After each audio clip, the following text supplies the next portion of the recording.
What's going on, everyone? Welcome back to Getting Technical. We got Burke on for a second week in a row. We got Obi, his second time appearance. And we got Roos in the house. How's everyone doing today? The Rooster. Happy New Year. Fantasy football champion. Fantasy football champion. Right. I didn't want to be the one to say it. Yeah, you did. Kid's holding in his tongue. Oh my God, he couldn't wait. Couldn't wait a minute. Couldn't wait a minute to just absolute tomfoolery, if I might add, in the chat. Won by 33 points. Did you really? Yeah. Poor Sam. Sam's sick, couldn't make it this week. He lost for the second year in a row. He's lost football last year. I think he lost. Mr. Pfizer Palecchio over there just. He lost the hockey championship to Roos, and then he lost the football championship to Roos. Happy New Year, everyone, though. Final regular season week of the year, right? Yeah. For the NFL. So we're going to talk MVP. We're going to talk playoffs, Super Bowl contenders, offensive, defensive rookie of the year, comeback player of the year, and just regular offensive, defensive player of the year. But you guys want to start with the MVP? Yeah, I mean, last week we talked MVP. You know, we were all kind of down on Lamar, and then he kind of shoved it right back in our faces. 5 tutties this week. I still say it's McCaffrey. That man just makes the world go round for San Fran. Not saying that Lamar doesn't for the Ravens, but I mean, McCaffrey is just playing at an elite level, and Lamar is playing at elite level right now. But I mean, it wasn't like that all season. McCaffrey was like that all season long, since game 1 through week 17. He's going to sit out this week, but it's just, to me, it's McCaffrey. Yeah. When it comes to a level of, I guess, just where teams would be without that player, I guess that's what most people think as an MVP. That's kind of what I try to think in the back of my head is, all right, McCaffrey's out, Elijah Mitchell's in, or Mason. Are they still winning games without McCaffrey? It's obviously a huge hit. But I still like to think that if you put Elijah Mitchell on that team, Purdy will still find ways to get the ball to all those weapons, and they'll still have a good running game. Does it take away from how versatile that running back position is? Yes, but do I still think they win games? They're going to win games, I feel like, without McCaffrey there. Again, he's just a next level piece. You can't replace him. But you're not revolving your entire game plan around Elijah Mitchell like you are McCaffrey. 1,000% no, but you can still run a great play action offense where you can still get Ayuk the ball, Debo the ball, Kittle the ball. There's just so much more to it. A very good offensive line. When you think of Lamar coming off of Baltimore, where now they have what's that boy's name? Who's the backup behind Lamar? Huntley, and they actually just saw he recently signed Cunningham from the Patriots. So Cunningham got cut, and now he's the guy there. Where I think he actually might get. I'm not sure. I didn't check it, but he might get the start this week because they clinched. So there's no reason to play Lamar. I'm not sure. I didn't know. Just because they want to see what he. Yeah, see what he can do maybe. But I feel like that Ravens team is just so different without Lamar in that picture. That goes for any quarterback missing from any team. But if I'm looking at the stats now, you're looking against Miami at 320 yards, 85% completion rate. Against the Niners, 252 yards, 67 completion rate. Jaguars, he kind of had a down game, but you know what? They won the game 23-7. He really didn't have to do that much. Rams, 316 yards. It's just, Lamar is just... It's that I feel like those end of year runs that those guys win the MVP race because you look at Allen. It's the lasting memory in your head where it's just like the last few games, and he's doing it against really good teams also. So that's also a huge thing. But it's just I don't know, like it's definitely a down year quarterback wise, anyways. And the MVP is always like I said this last week. It's a quarterback driven award for the most part. You have to be like record-breaking, outstanding, as a position player to really get it. And it's just, I'm sure McCaffrey will get Offensive Player of the Year, which to me is like the non-QB, best guy in the league, best offensive guy in the league. It's just. I mean, we have the odds too. I don't even think Tyreek was in the top 5 for odds of MVP. You have Lamar, Well, now that he's Dak. now that he's missed a couple games, He missed some games, yeah, but so he's going to be short. Of, you got Lamar, Dak, Brock, Trevor, Josh Allen, McCaffrey. For McCaffrey to be 5, I think that's a little excessive. For Trevor Lawrence to be above McCaffrey, that's Trevor Lawrence is above Christian McCaffrey. It's plus 300 for Lawrence, plus 3,000 to plus 4,000 for McCaffrey. That's got to be a joke. That's Trevor Fox Sports, Trevor Lawrence isn't even a top 10 QB, let alone a top 10 MVP favorite. I wouldn't say Trevor Lawrence isn't a top 10 quarterback. He I wouldn't put him in the top absolutely is not. 5. I wouldn't put him He's anywhere. not having a top 10 I wouldn't put season. him anywhere near the top 10. He's The he's point a of the middle. matter is He's that middle of the pack. McCaffrey should not be 5 on the MVP race. He should be 2. Low. He should be. Yeah. He should be 2 or 3. It I should be think the Dak. 3 It should be spot. Dak. It should be Dak second, and then McCaffrey. I don't think Brock should be above McCaffrey when it comes to the MVP race. And that's kind of how it's been all year. I mean, don't get me wrong. Like I said think, last week, you like know. Brock had some real MVP. You jinxed them. Just say you jinxed them. I did. No, because this not after. No, it was like bad- right before. his No, bad we Christmas we game? no This we was did before that? we Oh, yeah we you're did the right. pod It was before a the jinx. game. Burke jinxed him. Yeah.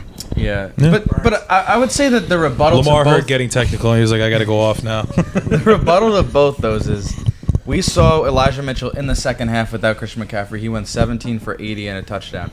Obviously, it's against the Commanders. The game was over.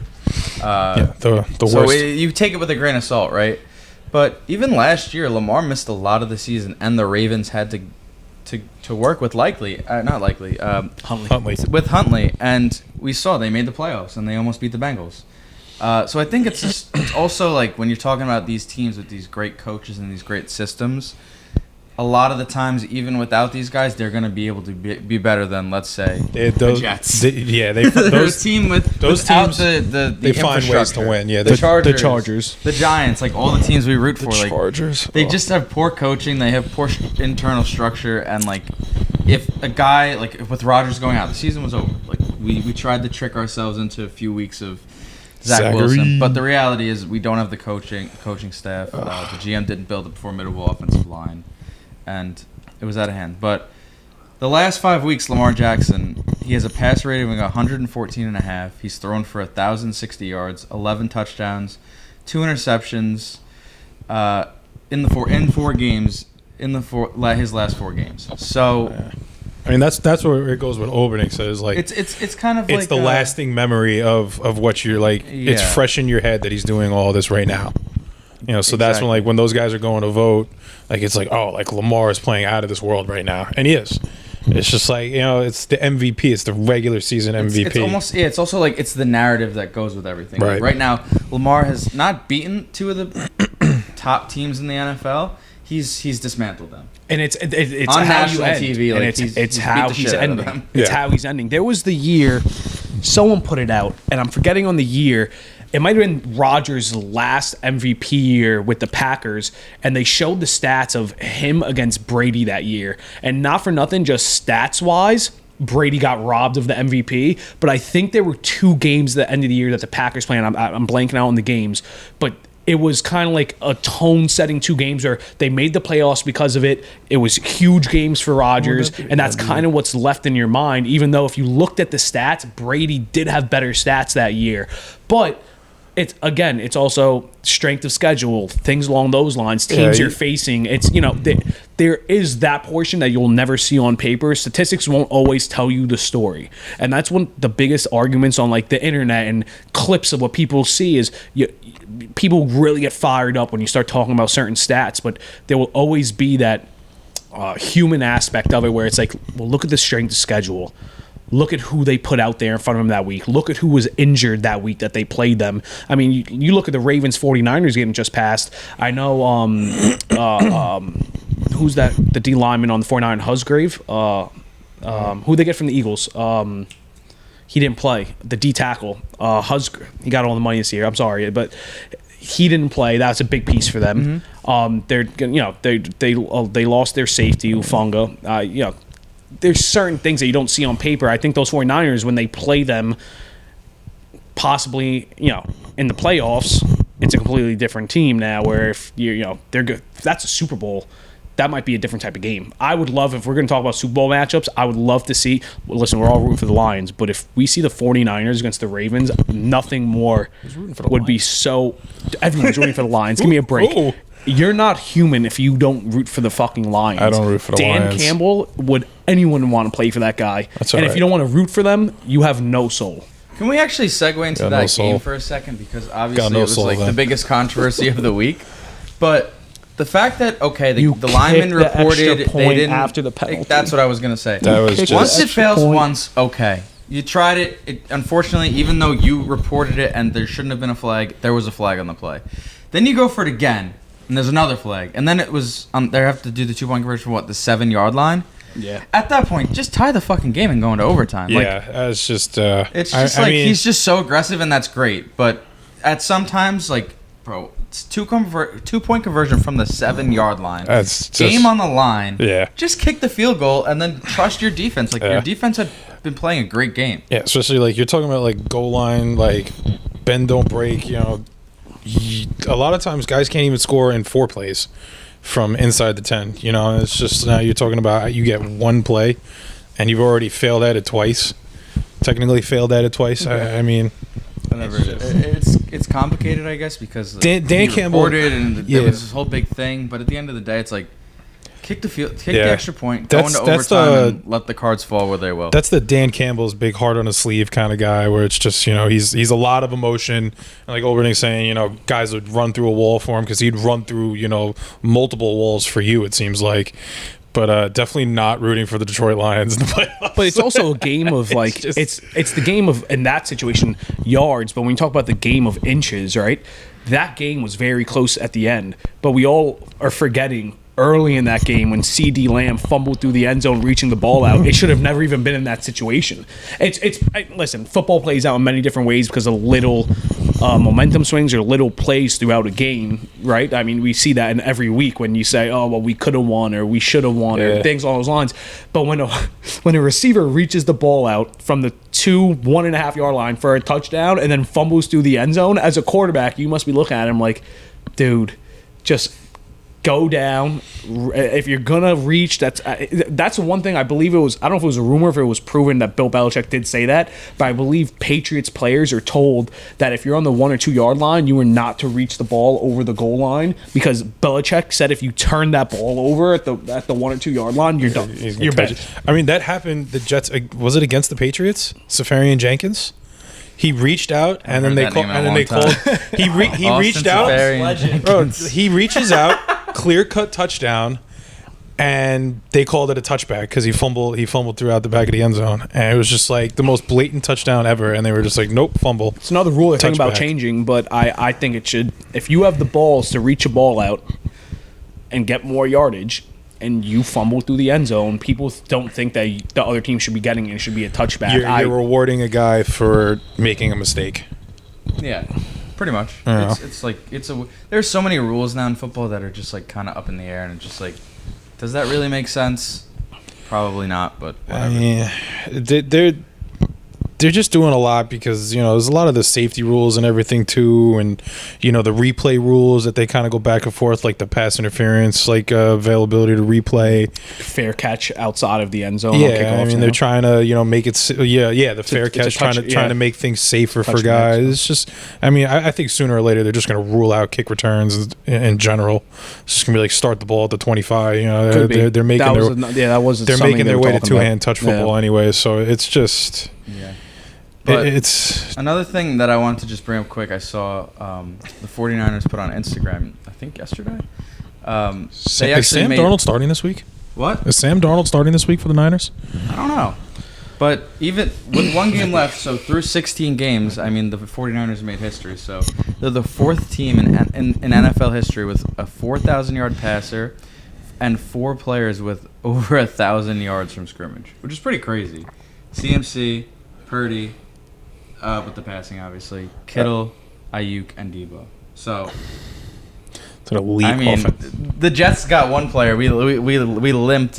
We got 2 scrimmage yards. Did Brees get to 1,000? Scrimmage yards? Yeah, he's got 800 rushing and 500 receiving. Oh shit. Yeah, he's on. No, he's not on pace to break the scrimmage. record for the Jets.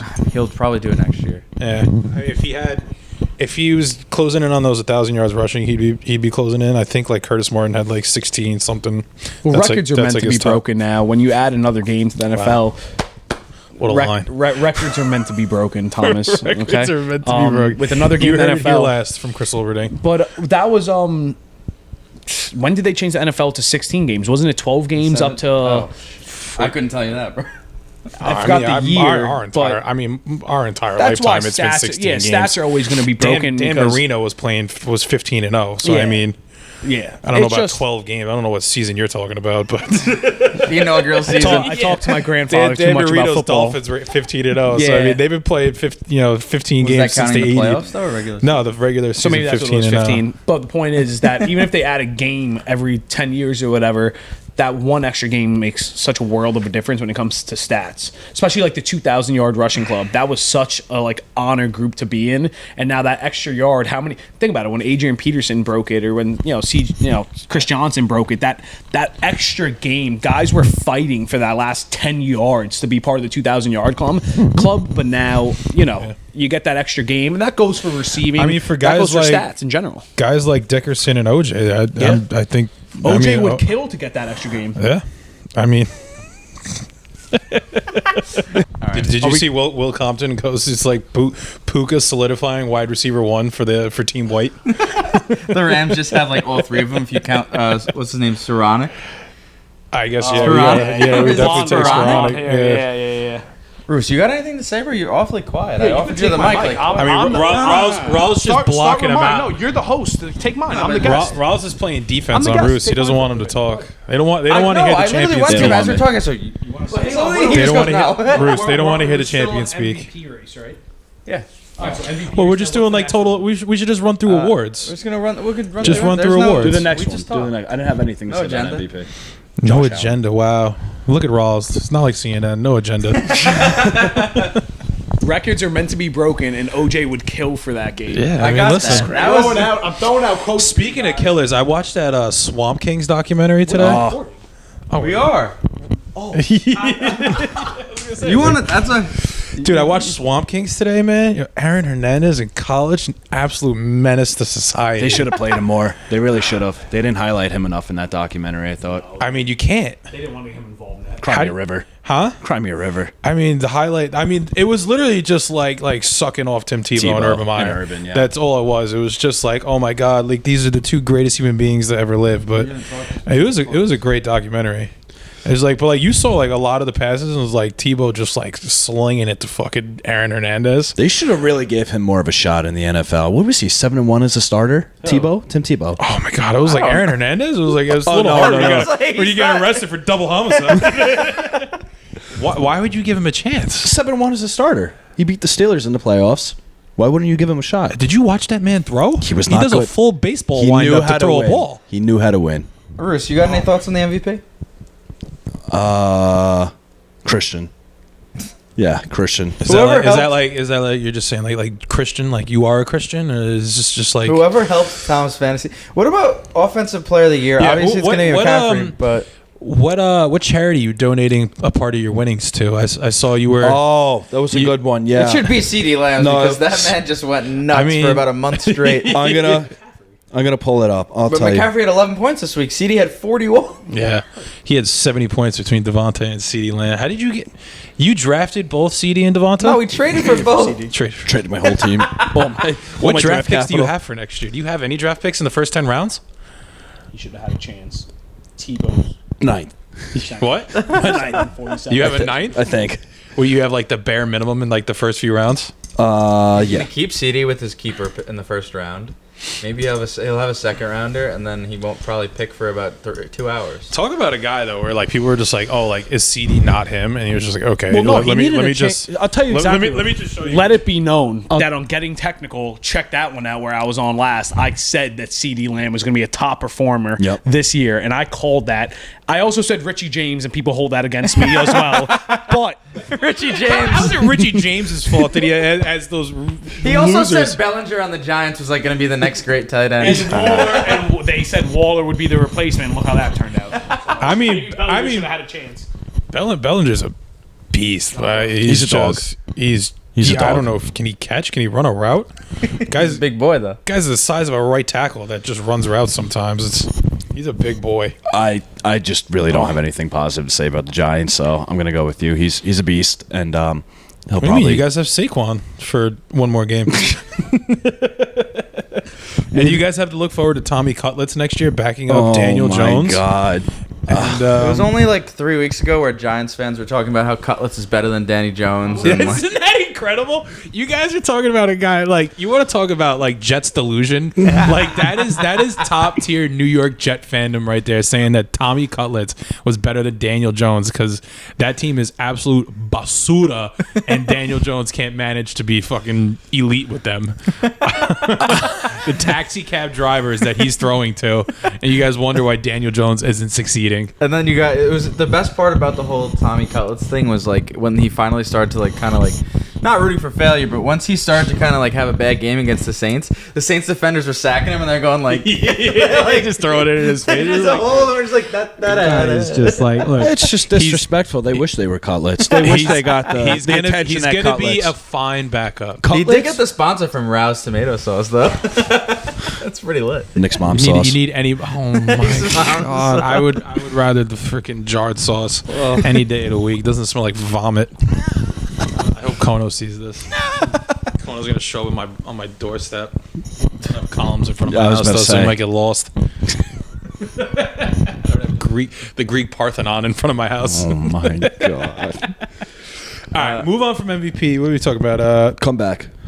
Sue that. Comeback player of the year is just like It's gotta be Flacco. No. It's ridiculous. No way in hell. yeah, I agree, but I disagree. I know. just doesn't move me the whole I award. get it, Honestly, but like Damar Hamlin did No. die. I know he's no. He's he did the, die. He's the next coming. He He was did die. all right, he's all right. We he don't. died for Doppelganger. 3 days and he was Conspiracy resurrected. It's. I agree. It's I not think him. he only played 2 There's a snaps QB, all year. there's a Damar QB Hamlin. down south by the name of Baker Mayfield, number 1 Why would overall he be pick. comeback player of the year though? I mean, he Listen, definitely should qualify. He for is it. a top He was pretty much counted out. 8 quarterback. Like comeback. I counted Baker Joe- out Absolutely. myself. Joe- I gotta a eat lot my of- words. Joe Baker. Flacco was throwing practice routes to his dad by He's a Super Bowl champion. That's week, true. in But he week also 8. played, like, He was a Super Bowl 4 champion weeks. 10 years ago. Look at Brady. He's won the span of Super Bowls within 20 years. He's not. You just compare Joe Flacco to Tom Brady. Well, You're talking about that. That's a comeback player. The guy was retired. He came back into the league. he That needed is- to be. He needed a change of scenery. The actually have Jets did Baker not at help 3. him. Who's number 1? Hamlin still. Damar Hamlin's the betting favorite. I mean, though. Joe Flacco goes. And then Joe Flacco. Joe But close. Flacco. It's a 40 points. The only argument against Joe Flacco just drops way low. But it's these. The only argument from Joe Flacco is is that he played like 4 weeks. But if we're going story and everything, the guy has more fits touchdowns. everything. The guy has more touchdowns in this season than Kenny Pickett does in his career. Russ, can I say something? What does that say about Pickett?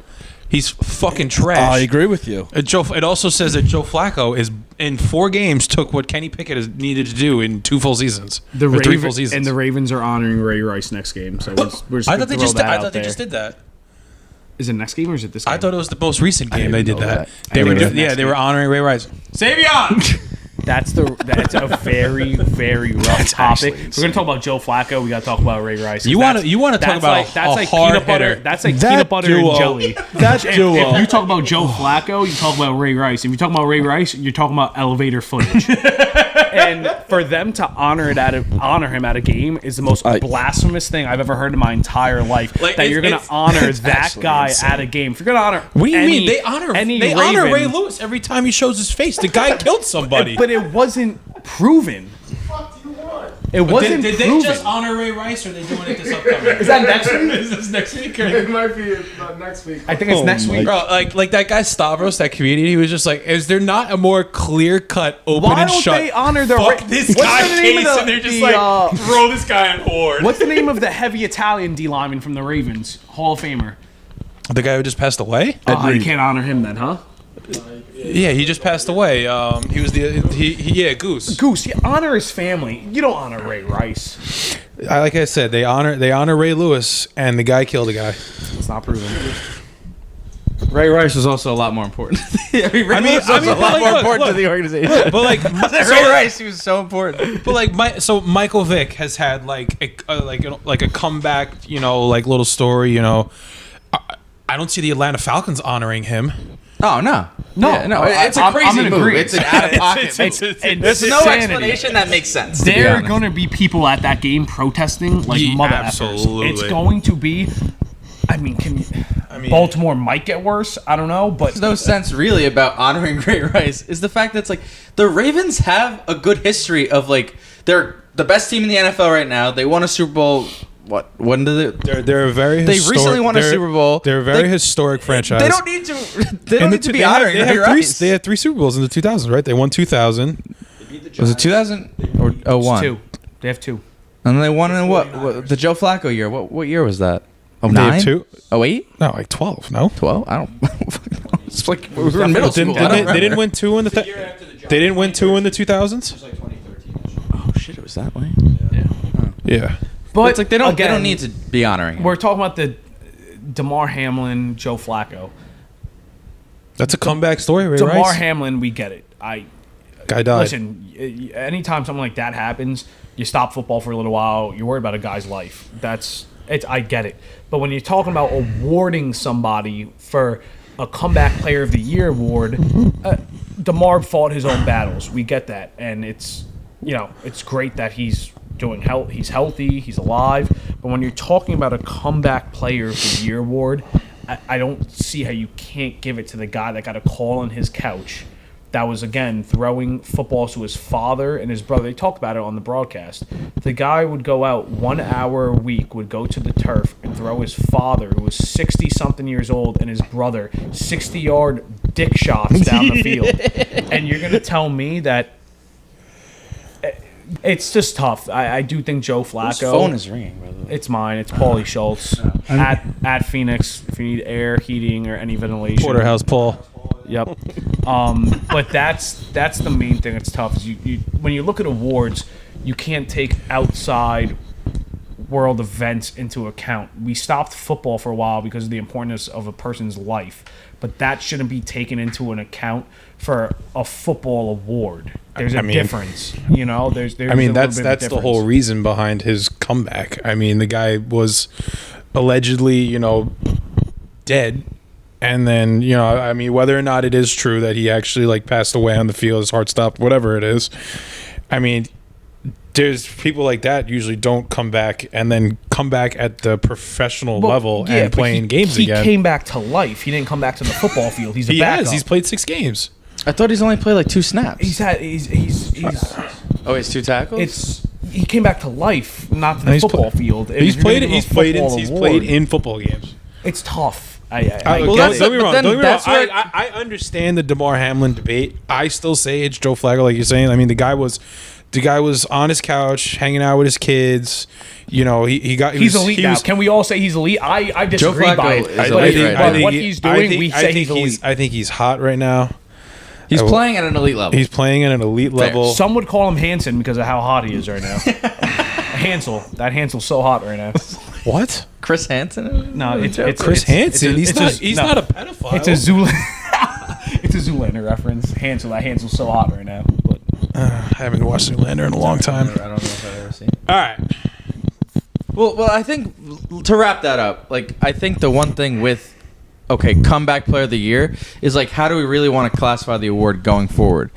Is the award you were not that good last year, or you got hurt and you missed some time, or you had to retire, etc., something along those lines, and then came back and had an amazing season, or is it? This is obviously this is obviously a special year. Not a special year. It's it's different. It's different circumstances, special circumstances because of what DeMar had. Like next year, the immediate front runner of comeback player of the year is Rodgers or Nick Chubb.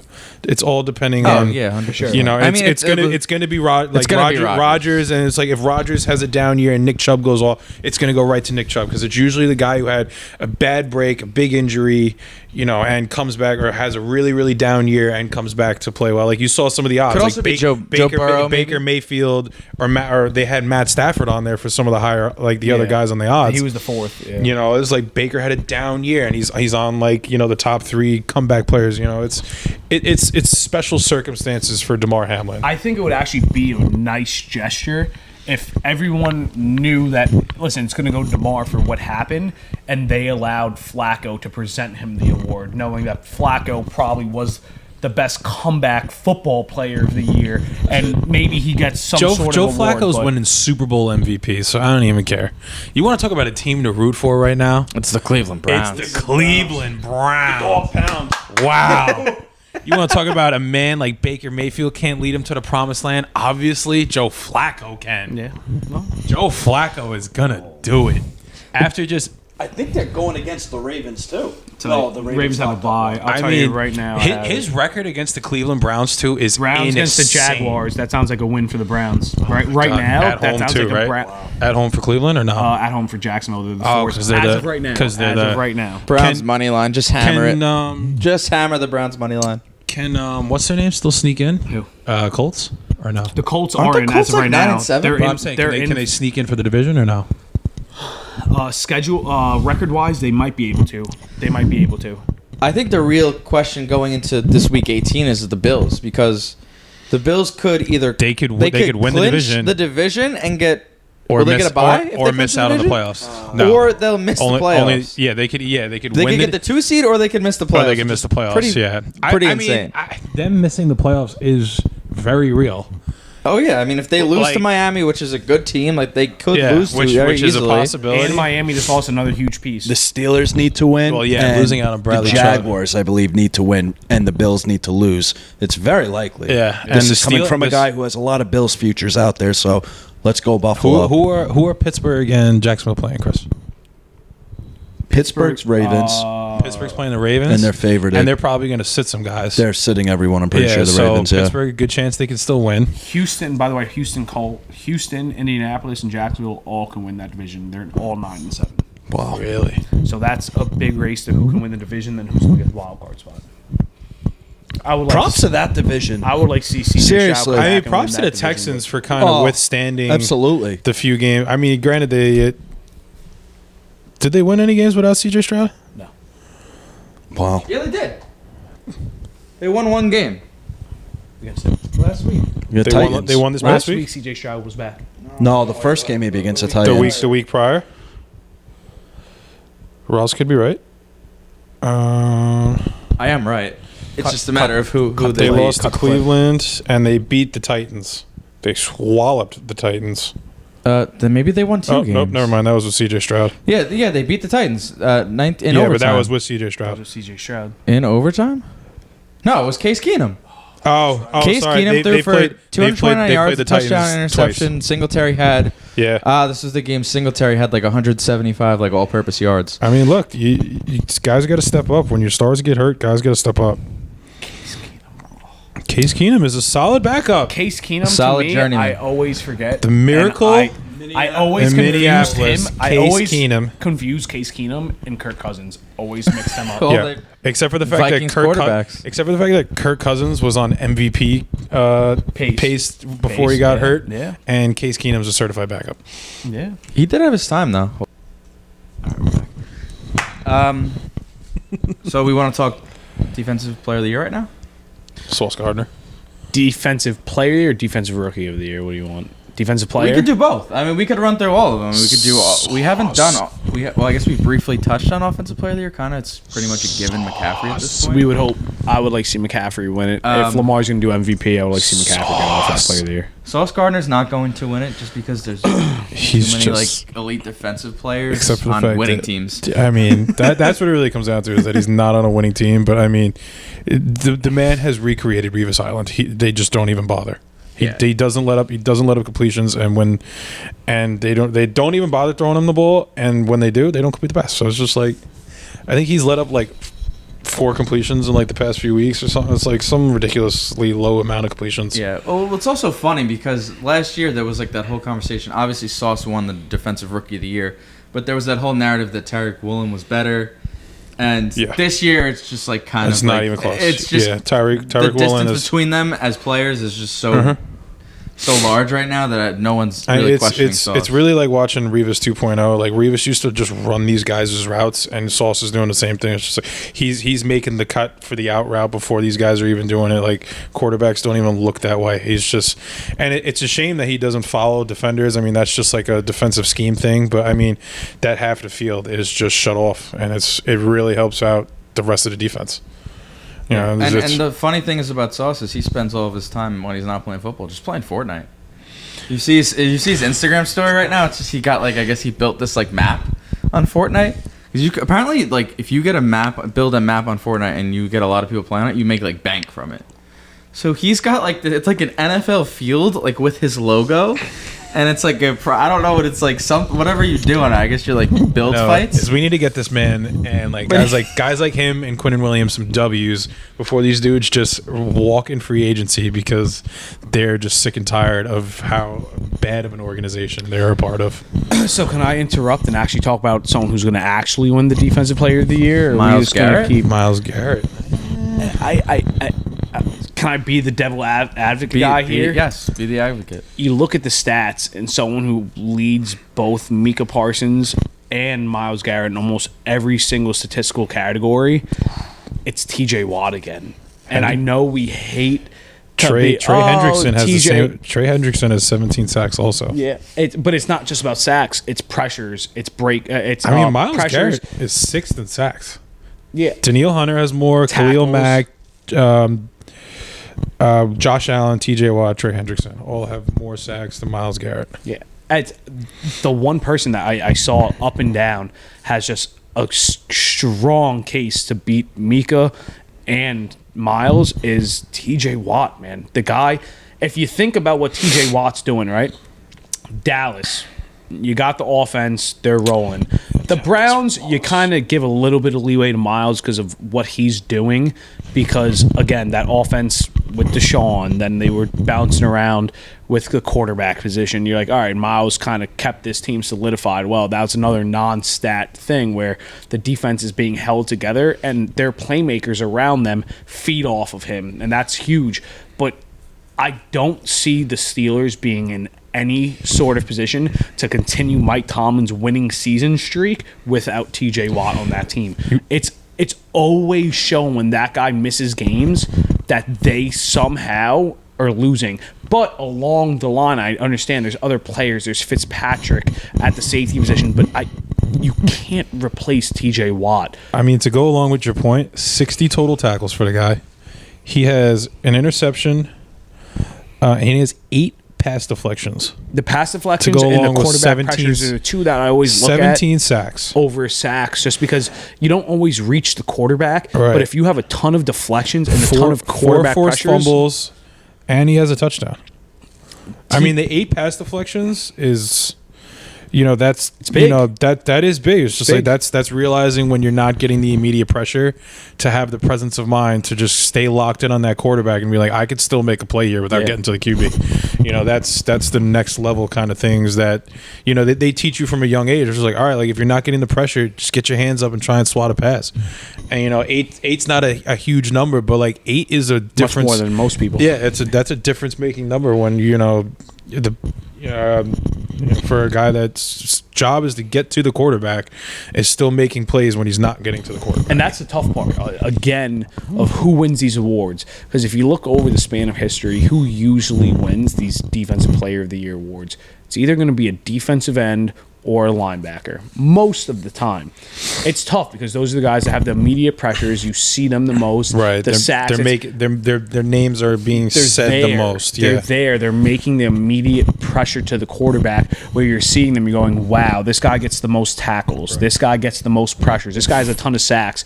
You don't look at that safety or that corner that's shutting down pieces of the field. The defensive back needs to have like a lot of in your sauce defense. That's right, but the defensive back needs to have like a lot of interceptions. He needs to also make a lot of tackles. Like they need to go above and beyond, like you're saying, than what a guy that's playing defensive end or middle linebacker. You get like a guy like a Bobby Wagner who's leading the league in tackles, gets a few interceptions, and then he's locking himself in, or TJ Watt, who's on pace for Another year potentially lead the league in sacks. Pass deflections, forcing fumbles, tackles, he's got 60 total tackles also, so he's making plays in a run game. He's all phases and all aspects that you need him to be in. He excels, and he excels better than everybody else, and that's what you look for. It's just the big thing is he's big in the run game. It's like you have guys that are strictly pass rushers. You have guys that they come in later downs, passing downs to try and get pressure, but he's there all game long. The Trey Hendricksons and the Myles Garrett, they're there all game long. It's just the presence of, like you're saying, of TJ Watt is just right now higher than I'd say those other guys. And it's pretty incredible. Real quick, just because what Tom just said. Bobby Wagner's 33 years old, and he's second in the league in tackles with 168. Zaire Franklin, he's 27, and he has 2 more tackles than Bobby Wagner. It's actually pretty incredible how long Bobby Wagner has been doing this. I mean, the guy's bounced a little bit around, but anywhere he goes, he's the leader. He's the guy that team rallies behind. And it's pretty incredible. I mean, you look at the tackle leaders. You got a guy like Singleton on Denver, where there's just certain linebackers that scheme-wise always around the ball. Roquan Smith, he's always around. CJ Mosley's up there. Or top 5. I know the kid on the Jaguars, Alaquan, or I forgot how you say his name. He's always around the ball. I know Franklin, that was huge because Leonard's been going through so many health issues that another class act where was basically told that he's not going to be with the team anymore. They cut him. Yeah, he still did the Thanksgiving turkey drive or food drive where he went to that team's event.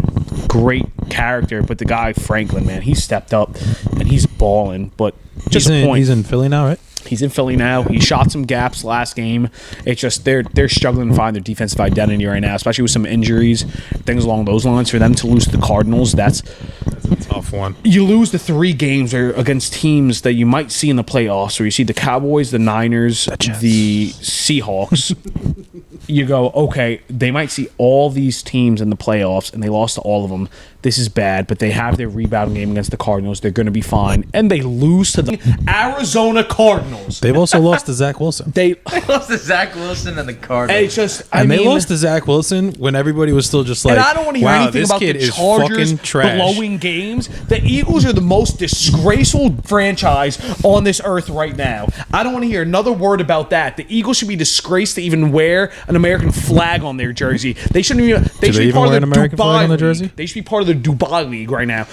Philadelphia Eagles should be banned from another game in the NFL. At least we're struggling as a franchise. There's no reason for them to be struggling. It's a joke. It's a disgrace to the NFL. You don't like Kyler Murray? I like Kyler Murray. I like James Conner, and I love Buda Baker. But the Eagles, they're terrible. Their coaches are crackhead. Sunday, boys. Their coaches are I'm tired of them. They're done. Dude, I have. That was close, by the way.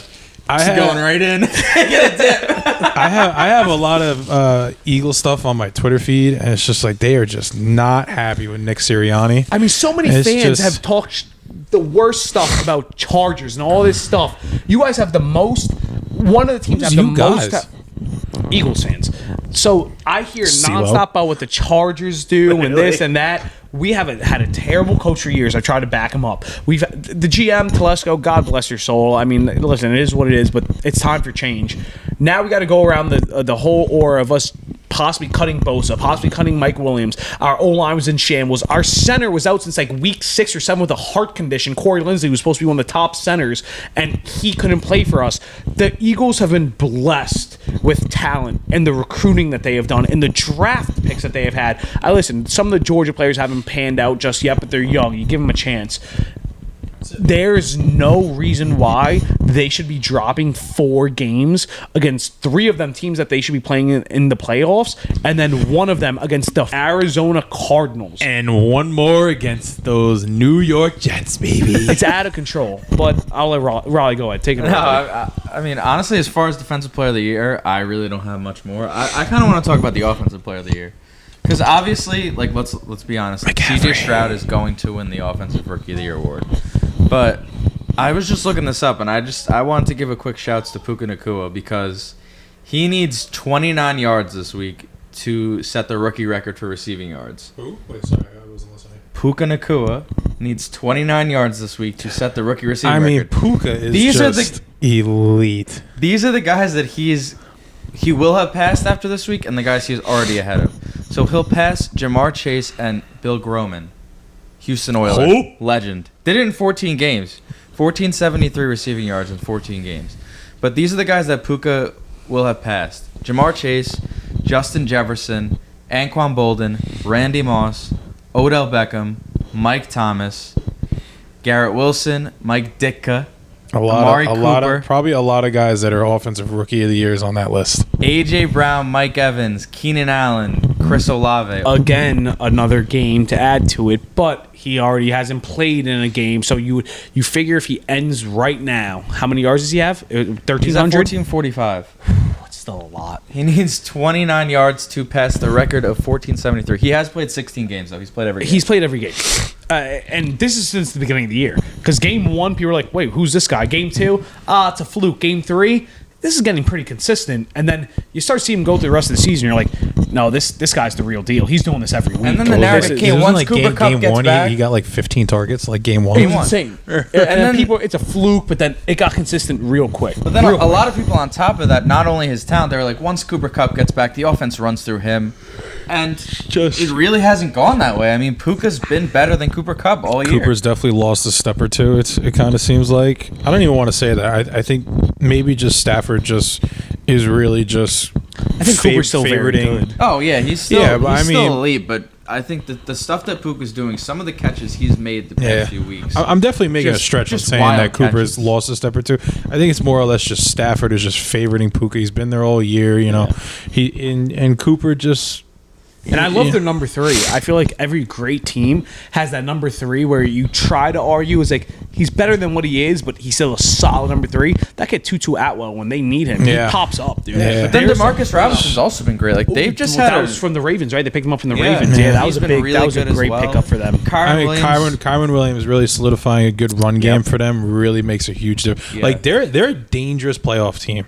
Yeah. If they can sneaky. If they can have like a solid defensive outing, like they can put up freaking points.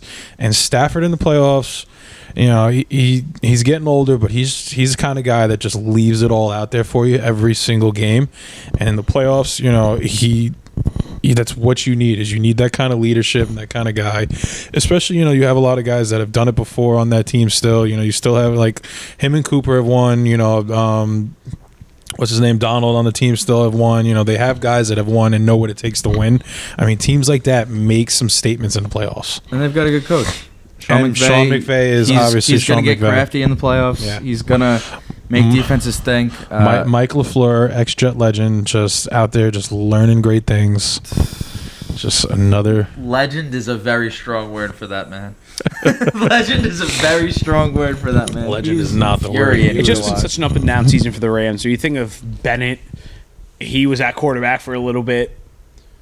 Stetson Bennett never played a game.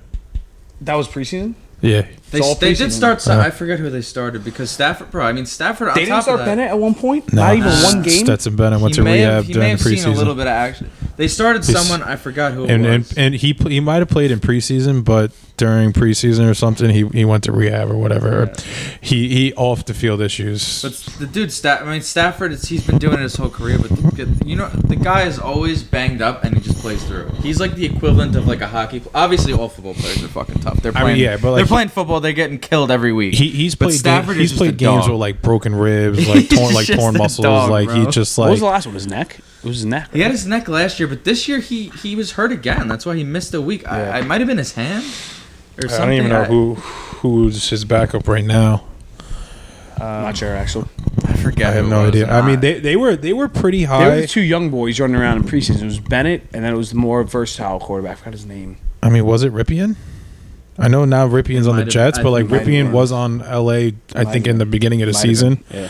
But I mean, because they had that kid Wofford last year, but I'm pretty sure they cut him. Now they have Carson Wentz. Oh, did they? Yeah, but he hasn't played though. He hasn't played. I'm gonna look at him. Carson Wentz. Ugh, another fucking move by the Jets, just not signing him.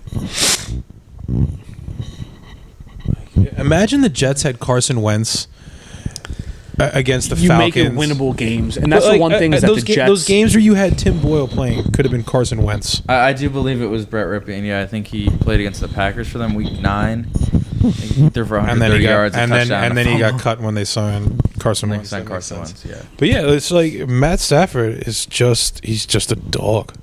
Yeah, good player. Even it's funny. There's some of those players you go throughout your life where you're like, how long have these guys actually been playing for? You look at some of these guys and you're just like, Stafford.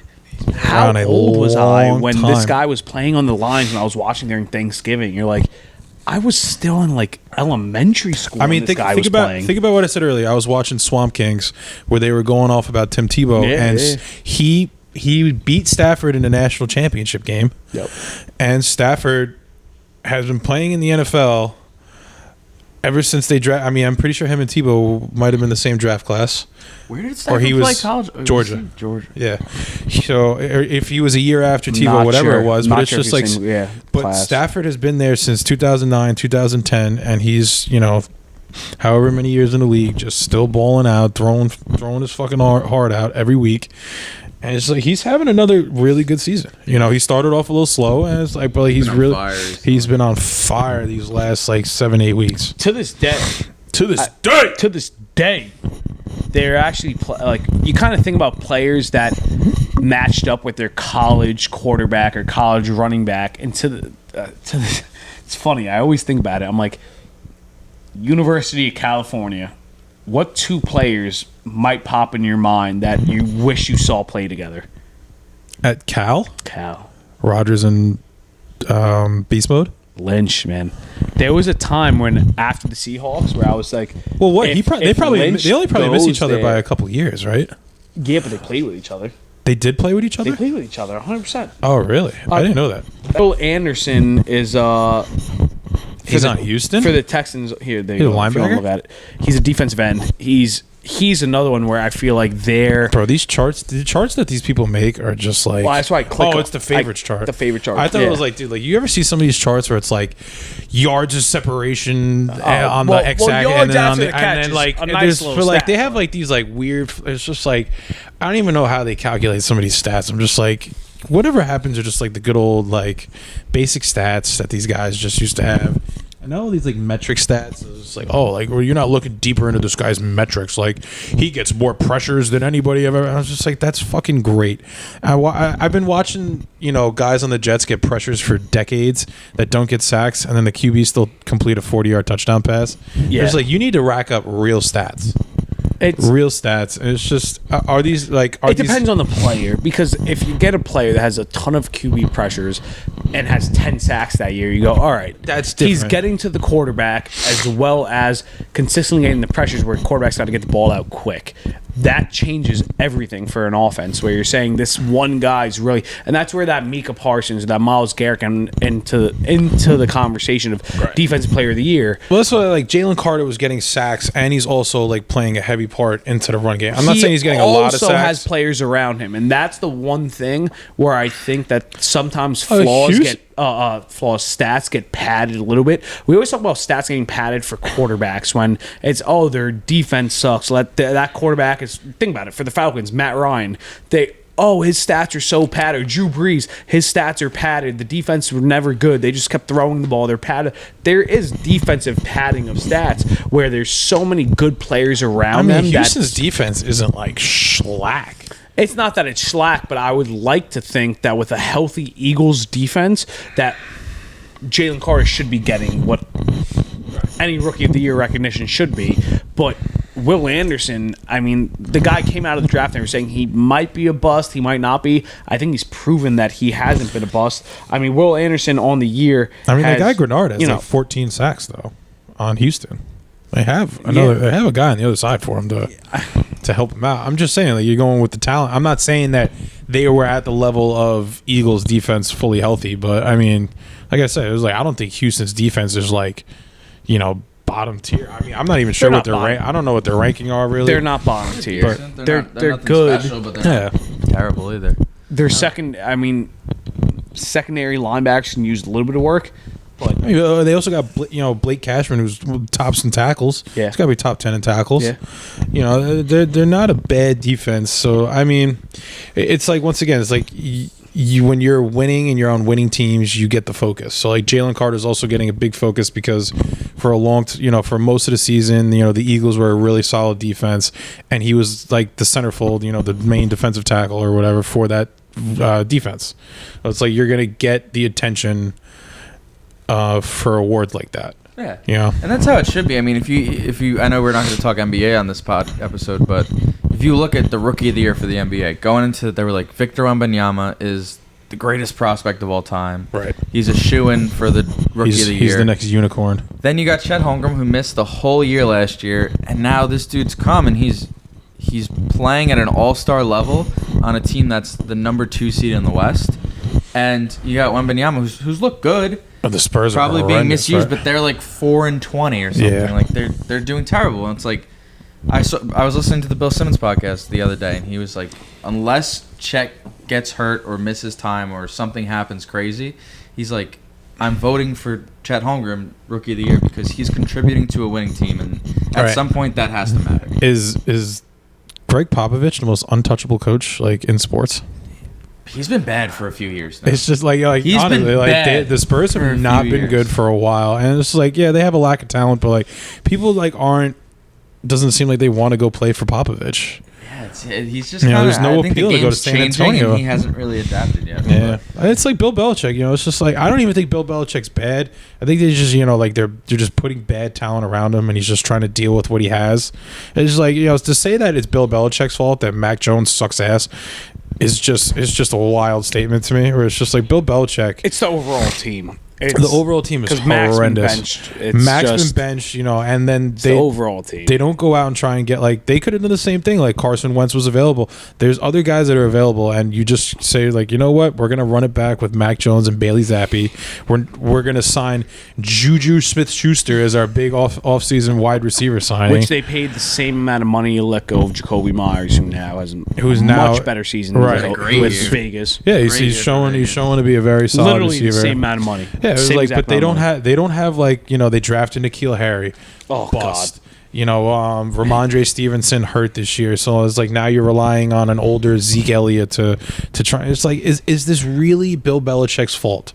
No, I don't think it's Bill Belichick's fault. But I he think just wonders how much say does he have when they're drafting, because they've missed on a lot of offensive Right. talent. That was part It of was the like- reason why I think Brady kind of wanted to get out They Shut of up. there. did draft Gonzalez, and the kid was playing Oh, yeah, well before he got hurt. they Right. hit on him. He's elite. In preseason, he got bullied a little bit, but like anybody else, listen, I've never played in a collegiate level that high. Some growing or the pains. NFL There's level. always going to be growing pains. It's always going to be growing where if you're a pains. top D1 player, you go to the NFL, there's only a handful of players where you're like, listen, those guys are going to step right into those shoes and fill them easily.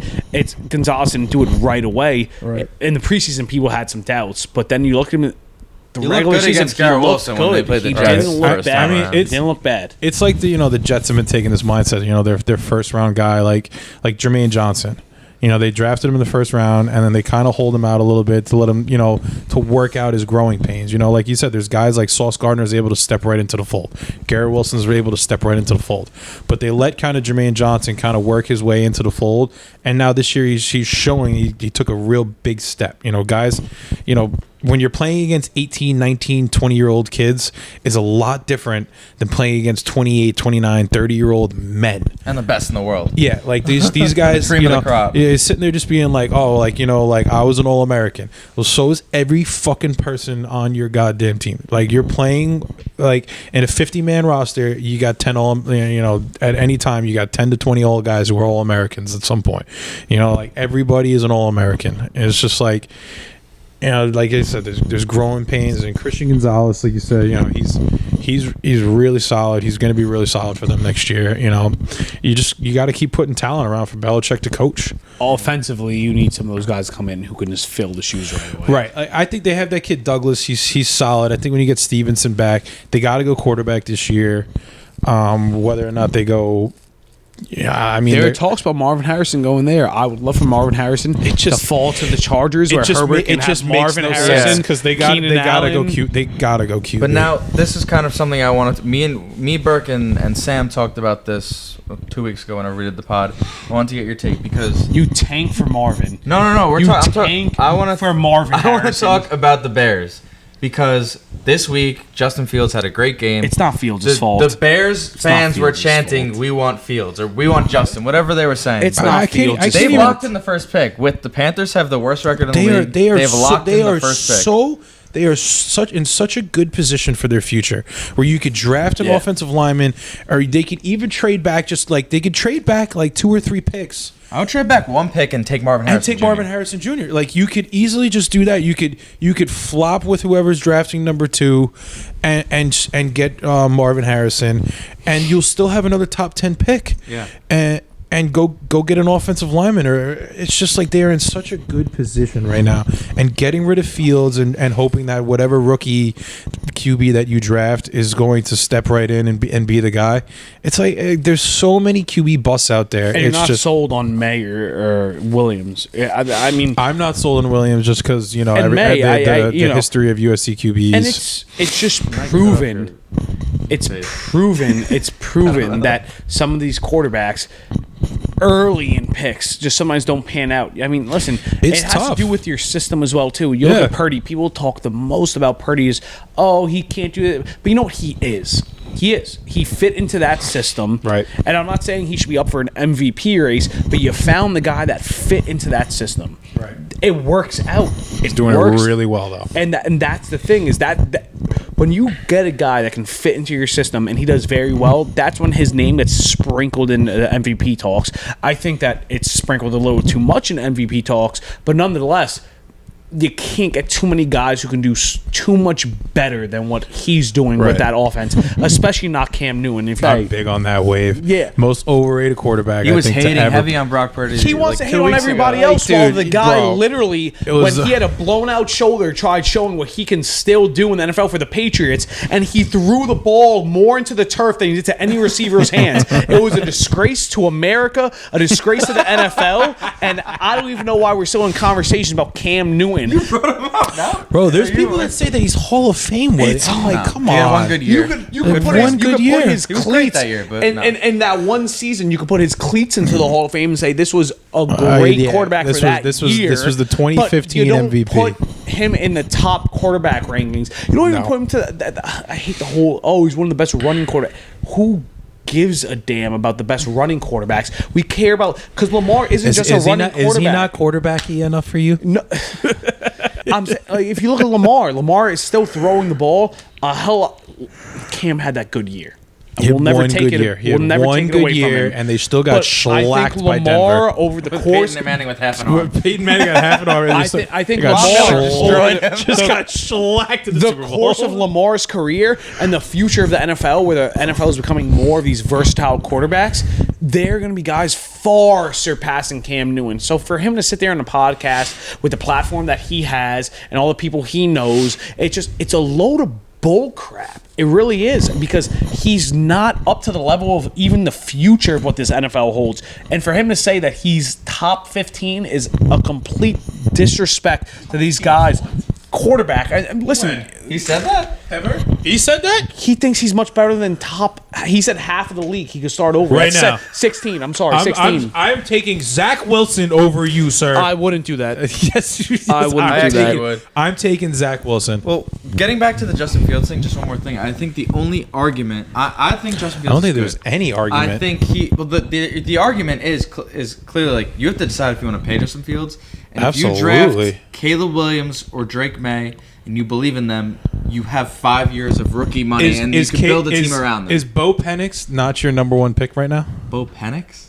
Oh, Bo Penix. Michael Penix. I just mixed up two guys. You mixed up Bo Nix and Michael Penix. I mean, Bo Penix. The two of them. Bo Nixon don't play for his 7th senior year at Oregon. Bo Nix and, sorry. Michael Penix is older than Bo Nix, I think. Michael Penix is not a 24. Michael Penix is old. Nix is old too. But They're I both think like 24. Nix He is was playing 25. when Herbert was still a quarterback at I Oregon. think Nix is 25. But sorry. He's not. I saw a stat that said Bo Nix isn't the oldest of like these older quarterbacks. who are, like, I doing think well. no. They were. I think there was like how they were showing with Stetson Bennett is like how Bo Nix is older than current NFL QBs. But like, I I'm can't sorry. blame them. They got But the opportunity to Bo play. Nix I'm is gonna go 23. fucking I lied. play. Bo Nix Bo Nix is 23, and Michael Oh, Penix is older than I him. thought he was 25. You gotta think these guys are like 17, 18 when they like. they're still Penix is spinning. 23 as well. You guys are all liars. Look I at could this. have. I When's could've his swore. birthday? What do we got I standings? like the Texans over them. Look, I'm With CJ Stroud, there's so many weapons to get that ball out quick. It kind of eliminates Zaire Franklin a Yeah, little bit. I and that whole I just wish that tackling Tank core- Dell didn't break his leg. Bless you. Bless you. Yeah, Tank Dell, that's a huge loss for them. But, I mean, Noah Brown has Noah proven Brown's that he stepping can up. step up. Yeah, Yeah, Noah I mean, Brown's you look at stepping Nico up. Collins, Noah Brown. Singletary's had a really good year. Devin Singletary, yeah, because because Damon Pierce like was supposed to be and like it didn't happen. Yeah, It just didn't not happen. not Sometimes panning it just out. doesn't happen. Right. And then you got Dalton Schultz, who has his weeks where he'll completely control a game. Other weeks where it's almost like they just don't need him because there's Right. other weapons. Because yeah, I mean Stroud, It's just- Stroud spreads the ball very nicely, which you like Yeah. to see Yeah. for a young guy. I mean that should be one of the more watched games because both of those teams can kind of not make like a run, but you know they're not a team that you necessarily want to see. I mean you don't want to see any team obviously, but that they could really make some noise and just kind of like up maybe like an upset or two and really kind of find their way. Talking about upsets, I think we should bring it up because everyone's thinking it. Flacco. No, well that's another one, but we'll get to that right after this. No one's rooting for Detroit. That's not what I'm talking about. Do the Cowboys lose again in the first round right now to the Green Bay Packers? I don't think so. As much of the matchups that we see. Is if Jordan Love turning it on at the right point? Jordan Love. Is he turning it on at the right point where we can see an upset of the Blaze, what do you think? the Packers Cowboys? J Love. Blaze is a huge Jordan Jordan Love. Love fan. Sure. And you talk about a guy spreading the ball out. He's going to Reed. He's going to that kid Melton, who is a Rutgers alumni. Is Christian Watson healthy or no? Watson. He's healthy. Watson is still sitting out with that hamstring injury, but I don't know if he's back for playoffs. If he could come back, that's a big offense. You got Aaron Jones looking healthy. You got AJ Dillon, he's always there. He's a big body to give Jones a break. But you got Reed. I mean, the guy that's turning on for them is clearly the number one right now. I mean, without a doubt, he's clearly the number one right now. Is Dobbins. He's playing out of his mind right now. But then you got Reed. Just Dobbs. Reed did go back. Just Dobbs. Dobbs, I'm sorry. Dobbs. I'm thinking of JK. I'm J.K. sorry. Dobbins, Yeah, who- sorry. Who died earlier in the So year. Dobbs, you got Reed who got hurt. He's been getting hurt a little bit too consistently for his rookie year. I like Reed because he's like a Debo. fast. He's like a Debo-esque. Like they he's do like. fast. I'm saying like they love the they, handoffs they and do stuff like like the little that. handoffs and stuff like End with him. arounds, Like yeah, kinda like an outside zone type they deal. keep the offense like you know it stretches. keep the he defense honest That's with what I'm that. more. Yeah, they You keep the defense honest. kind of guessing. Stretches the field nicely. Like Yeah. he mixes things up for them. Where But he it's did just- get hurt again. I know he was hurt. Then he came back. he was then healthy. He played this week, right? And then he left with a chest injury after his touchdown. He always does this where it's is he's a small is that guy. little guy He's a able to small kind of guy. able to make it. But when you look at that receiving core, if they're healthy for the playoffs, you look at Watson, Dobbs, Reed, Melton, and then the kid who just came alive out of nowhere after Musgrave got hurt, Kraft, the tight end Croft. Yeah. I mean, and then you from got Cincinnati. He was in Cincinnati before and then this. you got the running backs. Their defense is finally starting to get healthy too. Aaron Jones being healthy and playing well is big. Huge I for mean, a quarterback who's under development a little bit to have a strong running back. Absolutely. I mean, this is 1000%. Love's first season. It's like he's gonna play in a playoff game. They really get to see. It's just like Green Bay is doing everything right by him. They're keeping him upright. They're keeping talent around him. Defensively, like you're saying, they have the pieces. that are getting healthy and I think Stokes comes back. Jair Alexander. He got suspended for the game because that stupid captain issue. yeah. But then you get Stokes back. I think Campbell is coming back as well.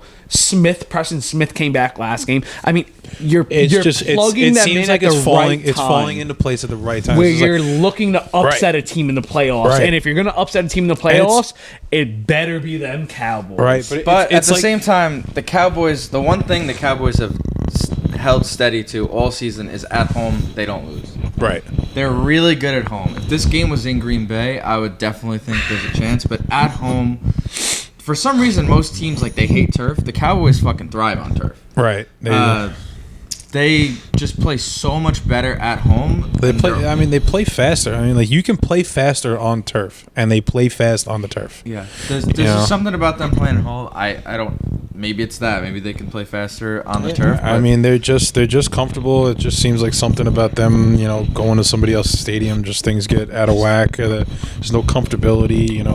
The team kind of dynamic maybe shifts. Who knows? Who knows what the excuse or reason is or whatever it is? But I mean, I think the Cowboys right now are in a good spot. I mean, they just played a really good game. Pollard needs to take over at least once at some point. Are they playing guys this week? I think they have to secure the Eagles to even secure the division. Okay, yeah. So which you're right about, it's the 2 seed, but I think it's to secure for the division, right? I think. So yeah, so they have to Raleigh, if they have to beat the Eagles.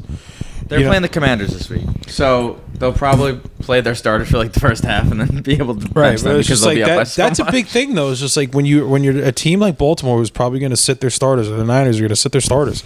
Like those guys, like you're having momentum, you're thriving, you're playing well together, you're out there every week, and then all of a sudden it's just like now you're taking a couple weeks off. It's just like it's like the college football. It's just like why the college football playoff is kind of like such a toss up where it's just like Alabama really should have been beating Michigan, but I think they just cooled off after they take a month off, and it's just like they cool off. Like Alabama was playing hot, and it's just like they cooled off, and Michigan, who may not have been the better, is the better overall team, but at the time, like if they played 1 week after the regular season ended, I think Alabama beats them like decisively. It's like it's the same. It can go the same way into the NFL. It's like Lamar sits for 2 weeks, and then all of a sudden, he's got to come back into the second round of the playoffs. And then now how is that offense going to click the same? Are they going to have that same sharpness? Like practice can only do so much. They're staying sharp throughout the games. It's like he's going to sit for 2 straight weeks and really see what how they can come out if they could stay hot and really kind of respond against a team that might be super hot. Yeah. So if we're looking at more of the playoff matchups, right? The one that I want to touch on, and the one that Tom kind of is getting at me a little bit about, is the Lions are versing the Rams right now. The big report that I think we have to wait for to see is right now Dan Campbell is just saying we would love to get this guy back. We would love to get this guy back. The player's saying, I'm good to go. He's still on that IR wave.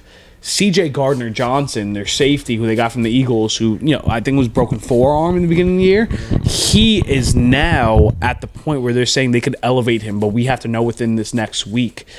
If they make the playoffs in a good spot, C.J. comes back, and a safety has a chance to get his legs underneath him. There's not always going to be that deep shot where it's like, all right, yeah, we can just get him, we can get him, a safety, it's not like a returning running back or a returning receiver. But a guy like him that can, that controls the flow of the defensive backs and stuff like that. A leader role of a guy like that. Like you're saying, that's a big guy to come back. And if they get him back, I think that team, as of right now, Lions versus Rams. Okay. I think there's a good chance, and it always depends on, and this is the toss up, is how is Jared Goff going to play? Right. It's always the toss-up. How is Jared going to play? He's so up and down as these past few weeks where Stafford has been lights out and like Goff has been up and down. But they rely heavily on. They have good corners on Detroit Gibbs, though. Joseph and the other kid, I forgot his name, but Joseph and they have corners on both sides of the ball. You get Gardner back. It adds, like you're saying, to that extra depth of the coverage. But it's that offense for Detroit. I mean, it revolves around golf. In the future, I think it revolves around Amon-Ra, Gibbs and Monty. Gibbs and Monty. Okay, so if you're not wrong, if you're not wrong. they can't get the running game off, I mean, golf is. I don't think golf is enough to really make a run. I mean, can he win a game against the Rams? Yes. Is he going to win a game against the Eagles, the Niners, the Cowboys? No. In their house, yeah. No. And you don't love to have golf out there running your spread offense. That's not what you want. You don't want to say, our running game is shut down. Let's go out and run spread with golf. You want to get under double tight end sets. You want to at least have one tight end. You want to have play action. You want to have your standard sets. You don't want to go out there and say, let's go 4 wide. Let's go trips. Let's go flush. You don't They want them to do that. They don't have the receiving depth also. It's like Amon-Ra's great. Reynolds is solid. I mean, Laporta's great. But I mean, their passing game also flows through Jahmyr Gibbs and Montgomery. It's the play action that they have is top in the league. I mean, it's them, the Niners, when you look at play action and schemes, that it's so pretty to watch. How do you have a successful play action? 100%. You run it off of your running back. It's where it's Gibbs, but it's Monty, also like it's those two guys where they get a top O line. You're running a top O line. But like they run two running back sets, and you can still run like a play action. Dump one off to a Montgomery or Jahmyr Gibbs into the flat and let those guys just go to work. And then that opens up things for Amon-Ra, middle and deep. And then you still have guys like Reynolds who are solid. Laporta's great. You're forgetting about their take the top off the defense guy. Who's that receiver that they getting take? top? Jameson Williams. He just too many that's drops. that's their speed threat where it's run him deep. That's been the biggest disappointment I feel like to their offense. Like they got this guy. Obviously, he was hurt coming out of college. I think he was coming the too. best receiver in college. I think he's starting to come too. I think next year a lot of bad drops so far this year. A lot of bad drops. And this is his first full year in the NFL. He's got a decent amount of touchdowns, all right. He's got some, but he dropped like 2 1 week. Yeah. It might have been the week they played the Giants. I feel like they did. This is his rookie outing, realistically. You know, I also His think first another healthy thing. year. I think there's a lot of promise with Jameson Williams, where you have Amon-Ra. It still says Jameson Williams hurt right now. He might be. Oh, I think he did get hurt the other day That's a tough one. in the on their game. But another thing with the Lions, he's only got though, 2 touchdowns. I think still like Never mind. they heavily split the backfield with Gibbs and Montgomery, and I think Montgomery's been really good for them. But I think if you're watching, Gibbs is third in receptions for them. Gibbs is clearly the best running back on that team. He's the most explosive player they have outside of Amon-Ra. I think as far as yards per carry, he's like top 3, like with the minimum of like whatever many carries it is. But he's been so explosive, and they've still, in my opinion, just given too much work to Montgomery.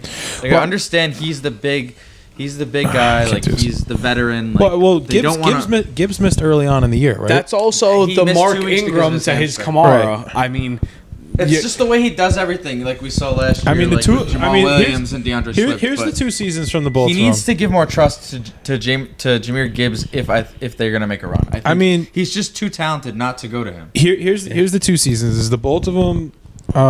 Montgomery has a significant amount more carries because he's missed a couple games, and like you said, they kind of feed him a little bit more. But I mean, Gibbs has 915 yards to Montgomery's 975. He's got 5.4 yards per carry to Montgomery's 4.7.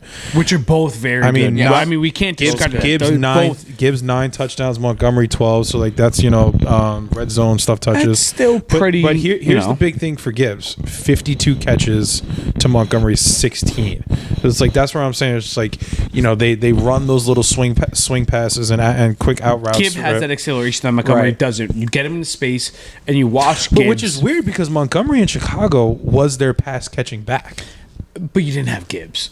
I mean, Right, but I'm saying it's just like why such the heavy emphasis on Gibbs and just guys not fresh. You but keep I'm saying guys like fresh. why not like how do you The not difference has really been like I don't know if the final numbers will show because Montgomery missed a few weeks and Gibbs missed 2 weeks. So I don't know if they maybe have both played 13, 14 games each, but I think the thing is, at least what I've seen, because I'm Jameer Gibbs owner in fantasy, so I paid attention to this. It had Montgomery for like 50 more carries. Montgomery was getting the heavy load of carries, where Jameer was kind of if they were down in a game, explosive. Gibbs was getting those snaps. He was getting those dump off passes. As like if Goff couldn't find one on his first. I mean, also for a rookie though, like you can't just like immediately give him all the carries. You have to kind of see how he is. It's once again like we were talking, those growing pains. You got to see if he's able to start making like cuts and reads off linemen. If he's able to kind of make guys miss at the NFL level. If you're able to trust him, hold on to the ball, secure the ball, make the big plays when you need him. And so you have a guy like Montgomery where you kind of have a little bit more trust.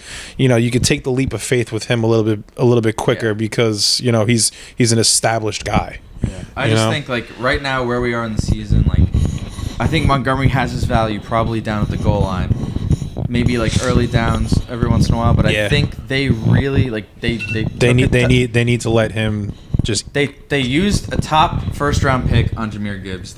We all saw that video. They're going crazy in the draft room. Yeah, just let him work. Like give him more. Just give him more of a workload because at this point, like, there's a reason why you drafted him where you drafted him. He's proven throughout the year that he can play at that level, and it's like you need a playmaker, especially for Goff. Like, he's a good quarterback. He's not a great quarterback. That's another team though, like really good setup for the future. A lot of young talent on the offensive side of the ball. The quarterback position as well. But it's like their backup, Malik Hooker. Guy was a fucking beast at Tennessee. I don't know about a beast. I mean, he's got a fucking rifle of an arm though. And it's just. Yeah. I feel like they're just gonna be my pick. Like, I think it's either they're gonna be the Ravens or the Bills. I think the Bills have the talent to get there, but they've always come up short in the playoffs. On the other hand, the Ravens have done the same exact thing. They've come up short in the playoffs. Lamar's other MVP year, I believe they lost the first round. First round knockout. Yeah. Yeah, and it was. I think they lost the Titans. I don't think it was very close either. But right now, it's not even Lamar that I'm thinking about. I'm thinking about the Ravens' defense. I think they're playing at such an elite level right now. Yeah. I think Mahomes doesn't have the weapons. Rashee Rice has stepped up. But Kelsey's not playing well. No. They've got too many other question marks on the offensive end. Obi, your cousin, Pacheco, he's a nice player. He's doing well. But bullshit is cousin. Yeah, I don't know. I just feel like the Ravens have the most complete team. I would not bet on them. I wouldn't touch them with a 10-foot pole. Every time I gamble on the Ravens, I get screwed. But the emergence of Likely and Zay Flowers has been looking really good. I think, and Lamar obviously just like really playing fucking unbelievable these past few weeks. Like I said, it's always like weird saying is like the favorites are usually like it's always weird like there's the two favorites are never in it, but like the two favorites. I mean, this is like a clear-cut two favorites, I think, this year. Like you're saying, like the Ravens are just dominating all the top teams, and the Niners have played all the top teams in their conference and have beat them. So it's just like, it's tough to bet against those guys. But like you said, Vegas steps in and has their word. Their script is written. Just find the script. It's written somewhere. You can find it. I'm sure it's somewhere under Epstein's client list. As Tom would say, and I would like to just put it out there. The Bills, if they do win, I would like to shout out to Rasul Douglas. Starting corner for the Bills, went to Nassau Community College. There you go. As Long Island guy. a Represent. cornerback. He's from New Jersey, but he did. It's all right. It's all right. We'll take some credit there. He went to Nassau Community. And he was on the Packers for a while. He was drafted, I think, by the Eagles. And he went to the Bills, and he's been balling. Last game, he had a pick six. Nice. He's their starting guy. I mean, they got the comeback player of the year. If the Bills can win it all, we shout out a No one local circles the community college wagon guy. like the Buffalo Bills, baby. Bills over Niners, 28-17. Put it down. FanDuel right now. Correct score. Oh, are we going scores? Niners, Can we end it on scores? 28-17. All right, so 49ers against the Chiefs. You heard it We're here. going to go James Cook MVP. 28. they let him run the ball. 28 to 13 49ers over the Kansas City Chiefs. Okay. I'm going 49ers over the Ravens 28-17. Was that the same score you just gave? That's the same score I just gave. No. Dickhead. I honestly didn't. I was going to ask you to repeat your score because I didn't know. Yeah, because I only said it 4 times. But 28-17 49ers or your 2024 I hope you NFL enjoyed the championship. show. Buffalo Bills finally do it, baby. if you want to comment underneath, I have a Ray Lewis Baltimore Ravens action figure. If you comment underneath with the last name Oberding 27 and you keep watching and subscribe, it's coming your way. what a slashingly good deal.